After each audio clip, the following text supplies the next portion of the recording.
Alors qu'un important déploiement policier a eu lieu mercredi à Kinshasa, sur le lieu prévu d'une manifestation interdite de l'opposition, la situation s'est rapidement détériorée, d'après les journalistes de France 24. Des échanges de jets de pierre ont eu lieu entre les policiers et les manifestants, et les forces de l'ordre ont fait usage de gaz lacrymogène et de grenades dispersantes. Le climat se tend davantage à Kinshasa, où un important dispositif policier a été déployé, mercredi 27 décembre, sur le site prévu d'une manifestation de l'opposition contre le processus électoral interdite par les autorités. Plusieurs opposants candidats à la présidentielle en République démocratique du Congo des 20 à 21 décembre, ainsi que des organisations de la société civile, ont appelé à une marche contre ce qu'ils qualifient de simulacre d'élection, dont ils demandent l'annulation.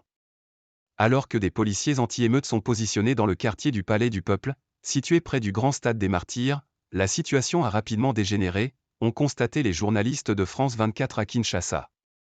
Ils rapportent des jets de pierre, aussi bien du côté des manifestants que de celui des forces de l'ordre, et des tirs de gaz lacrymogène et de grenades dispersantes. Le ministre de l'Intérieur, Peter Kazadi, avait annoncé mardi que cette marche ne serait pas permise. Elle a pour but de mettre à mal le processus électoral, le gouvernement de la République ne peut pas accepter cela, avait-il déclaré. Mais l'opposition a maintenu son mot d'ordre et appelé les Kinois à se rassembler aux abords du Palais du Peuple, siège du Parlement, pour marcher jusqu'au siège de la Commission électorale, CENI. Près de 44 millions d'électeurs étaient appelés à élire le 20 décembre leur président, leurs députés nationaux et provinciaux et leurs conseillers communaux.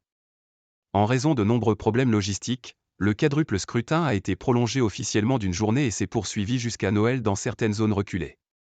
Dès le 20 décembre, les opposants avaient qualifié les élections de chaos total et dénoncé des irrégularités. L'archevêque de Kinshasa a estimé que ces élections avaient été un gigantesque désordre organisé. Comme une quinzaine d'ambassades avant lui, le prélat a appelé à la retenue.